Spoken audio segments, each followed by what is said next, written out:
Hello everyone, my self Mohammad Hussain MBBS first year student from doctor RML IMS Lucknow. तो आज इस video में हम लोग बात करेंगे कि मैंने नीट 2022 में बायोलॉजी में 350 मार्क्स कैसे स्कोर किया और मैं कैसे पढ़ता था। वो सब तरीका आपको इस वीडियो में बताऊंगा और आप भी कैसे 340 मार्क्स प्लस बायोलॉजी में गेन कर सकते हैं, क्योंकि आप देखें तो नीट के बिहाफ पे देखें तो 50% लगभग वेटेज जो है बायोलॉजी का है। बायोलॉजी ही आपको डिसाइड करता है कि आप सेलेक्ट होंगे या अच्छे कॉलेज में पहुंचेंगे कि नहीं पहुंचेंगे। तो बात करते हैं कि मैं कैसे पढ़ता था।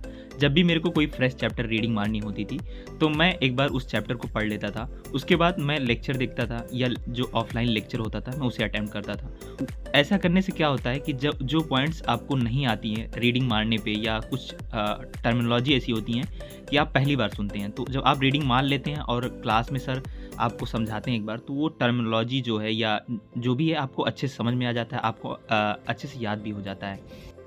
तो अब बात करते हैं कि NCERT जो है, अब देखते होंगे कि NCERT बहुत इधर उधर दी है। कुछ चीज़ें ऐसी हैं कि पढ़ने पे आती ही नहीं, जैसे आप देख लीजिए क्लॉटिंग वाला है, पूरा उल्टा दे दिया है उसमें। तो आप क्या कीजिए, उसे डायग्रामेटिक रिप्रेजेंट करिए, एक फ्लो चार्ट जैसा बना लीजिए line by line. Cardiac cycle आप देख लीजिए कैसा दिया है, तो उसको आप एक फ्लो चार्ट में जब बना लेंगे तो आपको रिवाइज करने में बहुत आसानी होगी। NCERT की आप डायग्राम भी देखिए, बहुत इंपॉर्टेंट होते हैं और उसकी समरी भी काफ़ी इंपॉर्टेंट होती है। इस बार ही 2-3 क्वेश्चन समरी से आया था, हमेशा आता है। बात करें मॉर्फोलॉजी, तो मॉर्फोलॉजी में काफ़ी बच्चों को दिक्कत होती है, मैं भी बहुत दिक्कत होती, तो मैं क्या करता था, सबके एग्जाम्पल्स एक जगह लिख लेता था। उससे क्या होता है कि आप रिलेट करके पढ़ सकते हैं कि ये एग्जाम्पल यहाँ आया तो ये एग्जाम्पल और यहाँ आया, फिर ऐसे आप एक ही बार में सब याद कर लेते हैं, तो कम एफर्ट लगानी पड़ती है आपको रिमेंबर करने में। बात करते हैं कि मैं रिवाइज कैसे करता था। तो जो भी चैप्टर मेरे को आती थी या थोड़ी बहुत डाउट रहती थी, उसको रीडिंग मारने के बाद मैं क्या करता था, उसकी सब हेडिंग्स एक पेपर पे लिख लेता था। उसके बाद हेडिंग से ही मैं रिकॉल करता था कि इसमें क्या क्या था, इसमें क्या क्या मतलब एग्जाम्पल्स थे। जो चीज़ नहीं आता था मेरे को, जब पूरा रिकॉल करने के बाद चैप्टर ख़त्म हो जाता था, वो चीज़ उस टॉपिक्स को हाईलाइट कर लेता था। उसके बाद में फिर से वो टॉपिक रीड करता था। जो चैप्टर्स मेरे को काफ़ी लंबा समय हो जाता था, मैं रिवाइज़ नहीं करता था, उसमें बहुत सी सारी पॉइंटें मैं भूल जाता था। सबके साथ यही होता है, अगर आप 1 महीना या 15-20 दिन आप चैप्टर्स नहीं छुएंगे तो वो आपको हमेशा नया, एकदम नया लगेगा, फ्रेश लगेगा। तो मैं क्या करता था, जहाँ से मैं कोचिंग किया था गंगवार सर का, यूट्यूब पे काफ़ी लेक्चर्स हैं जो लाइन बाई लाइन कवर किए हुए NCERT, तो उसको एक चैप्टर 1 या 1.5 घंटे में हो जाता है, तो उसको मैं कर लेता था। उससे क्या होती थी, बहुत सी पॉइंट्स हमेशा नहीं मिलती थी। और क्वेश्चन सॉल्विंग के लिए जैसे मैं बात कर रहा था, तो उनकी ही मैं लगाता था। एक बायोनीट करके बुक्स थी, वही गंगवार सर ही लिखे थे वो किताब, काफ़ी बेहतर बुक्स है वो।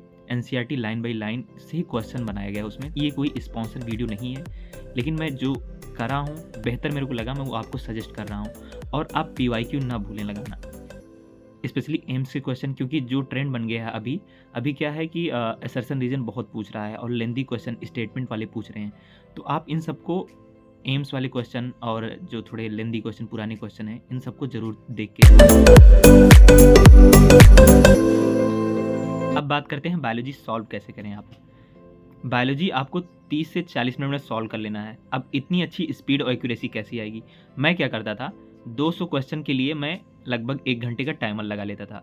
बायोलॉजी के 200 क्वेश्चन करता था 1 घंटे टाइमर में। जो क्वेश्चन नहीं आते थे मेरे को, वो छोड़ देता था मैं राउंड करके। तो इससे क्या होता था कि मेरी फोकस और एफिशिएंसी, स्पीड भी बढ़ती थी, एफिशिएंसी भी बढ़ती थी। आप भी जब ऐसा करेंगे तो देखेंगे कि हाँ, इम्प्रूवमेंट तो हो रहा है। और पेपर सॉल्विंग के टाइम मैं बता रहा हूँ, जो क्वेश्चन आपको डाउट लगे कि नहीं आ रहा है, उसे छोड़ दीजिए, उसे टच ही ना कीजिए। लास्ट में आके देखिए, अगर आपसे हो रहा है वो क्वेश्चन, हाँ तो ठीक है, कर लीजिए।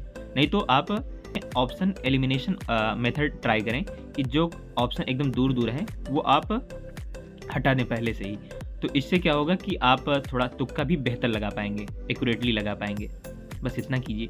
और हाँ, लास्टली मैं यही कहूँगा कि NCERT आप बार बार पढ़ें, समरी, डायग्राम कुछ भी ना छोड़ें, खूब मेहनत कीजिए, खूब पढ़िए। NCERT जितनी बार भी आप पढ़ सकते हैं पढ़िए, कम से कम कुछ नहीं तो 10 to 15 टाइम NCERT की ज़रूर रीडिंग मारिए। और टेंशन मत लीजिए, थोड़ी सी भी टेंशन नहीं लीजिए, आप अपना काम करिए, रिजल्ट बहुत बेहतर आएगा, आप सेलेक्ट हो जाएंगे, परेशान होने की कोई ज़रूरत नहीं है। पढ़ाई करते रहें। All the